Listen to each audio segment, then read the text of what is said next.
Today we're going to do a high-level overview of the Independence of the Seas. Generally, before I like to go on a ship, I like to do a ship overview. This is something that I do for myself, so I figure I'd pass that on to everyone else. This isn't a ship tour. Once we go on the ship and do all the fun things that we're going to do, we will create a ship tour video. You can watch it. We're going to do the top 10 things you should do. We'll do entertainment reviews, food reviews, the whole 9 yards. This is an overview of the ship, what's going on, things to do, where you find certain things. I like to do this for myself so that I feel better informed before I go on the ship. So let's get into it.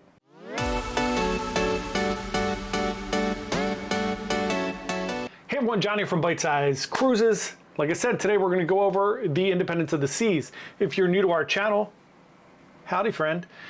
We are a travel agency. We're just trying to give you the best information possible about cruising so that you can plan on going on an amazing cruise vacation. I say that every day. You think it'd be easier for me to remember. However, alas, here we are. Anyway, we'd love for you to come along and join us on this cruise journey. Feel free to subscribe, like the video, share it with somebody, whatever makes you happy. Or don't. It's fine. It's totally fine. Let's talk about Independence of the Seas. Independence of the Seas weighs 154,000 gross tons. It's 1,100 feet long. It's pretty standard for cruise ship length nowadays. I find that cruise ships don't really get much longer. They're getting wider. They're getting higher, doing different things. It accommodates up to 5,008 passengers. There are 1,300 crew members on board from all around the world. And there are 1,932 staterooms. This is a Freedom class ship. So let's get into it a little bit. Let's get into what this ship is all about, what it has to offer. I'm going to go through some of the decks. There are a ton of different options for food, entertainment, a bunch of different things. So let's just dig into it. The first couple decks, generally speaking, are going to be mostly cabins. Here's the caveat. Deck 2. Mostly cabins, right? Deck 1 and Deck 0 are for crew members. Deck 2, you do have the conference center, so if you're going on board the Independence of the Seas for a conference, there it is. Deck 3, you're going to have the theater, so the Royal Theater's there. You're going to have the Stateroom there. You're going to have the ice skating rink, just a little bit offset, like in the middle there. Keep in mind on a lot of these, there's no easy way to get through those different places. So if you wanted to go to the theater, you can't walk through the ice skating rink to the theater. You have to go up and over. Photo galleries there, the art galleries there, and there is a dining room in the very back of the ship on Deck 3. As we head up to Deck 4, of course, we have the second tier of the theater. And this is going to be kind of where a lot of your items are on this level. Kind of, if you remember the like Enchantment of the Seas and Vision and those type of ships, it's going to be a similar arrangement to that, slightly different. The Explorer class, very similar, just slightly different. So you got the theater there, you got the schooner bar there, and you have a Zoomy right there. So generally speaking, looks and feels kind of the same there. You have the casino with the bar in the casino there.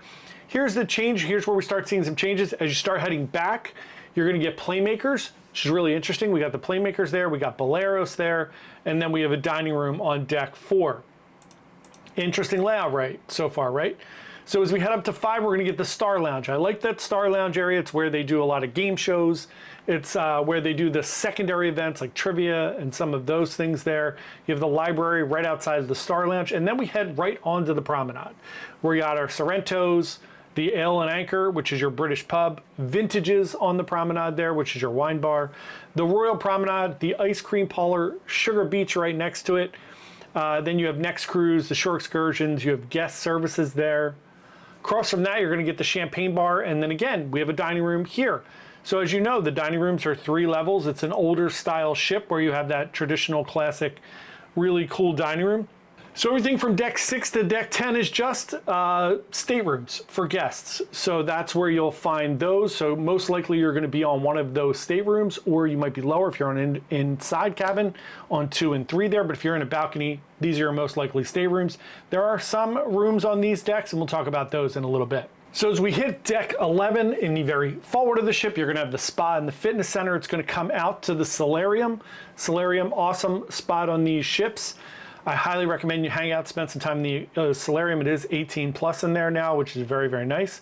And then you're going to head out into the pool deck. standard pool, your splash away bay for the kids there, and then you head back into the back of the ship, and you're going to get fish and chips there right by the pool deck. You're going to get a couple of your specialty dining restaurants, Chops on one side. You're going to get Giovanni's table on the other side. Then you're going to get the Plaza Bar as you walk into the Windjammer. Remember, Chops and Giovanni's are right inside the Windjammer as you enter it there. Makes it very, very easy for you. We'll head up to deck 12, the upper pool deck, so to speak. You have the upper level of the Spa and Fitness Center there. You get the Sky Lounge. Your movie theater screen is going to be there. Obviously, it's on the pool deck. You'll be able to see it from there. You have your running track, jogging track, the kids club, so your nursery, your arcade, Adventure Ocean, the living room for the teens. In the back there, you're going to get the Fuel Teen Club, and you're also going to get Johnny Rockets. Again, it's going to feel similar to that Explorer class, just slightly different as we go up. Up to 13, you're going to get your little mini golf. You have a little sun deck up there, and that's in the front of the ship. The back of the ship, you're going to have Royal Caribbean things. Your rock climbing wall, your sports court. That sky pad that's up there now, it doesn't do the big bouncy stuff anymore with virtual reality, but they are changing that into something shortly. You get your Perfect Storm, and of course, the Flow Rider back there. We then head up to 14. There's only a few things up here. You're going to get your Viking Crown Lounge, and then you get the Crown Lounge, which is for your Crown and Anchor members, Diamond or higher. And then obviously the Suite Lounge is over there towards the front of the ship, really kind of inside the Crown Lounge off to the side there. And then the only other thing up on deck 15 is going to be the Escape Room. So those are your options for all the decks. Let's talk about what's included, what's not included. So for included things, you're going to have your grab and go items at the Cafe Promenade, Sorrento's Pizza, all of those things. What's not included, and your dining room, of course, and the buffet. What's not included is going to be Giovanni's Table, Izumi Sushi, Chops Grill, your ice cream parlor, Sugar Beach, not included there. Fish and chips included. So you'll have all those things. And then remember, in the theater, you're going to have a bunch of things going on. So you're going to have standard production shows. You're going to have Grease in the theater, Broadway musical Grease. You're going to have ice skating shows going on throughout the week or however long your cruise is. Mine's 3 days. So I'm guessing there's going to be one ice show. Those things are not on my planner yet, which is very interesting.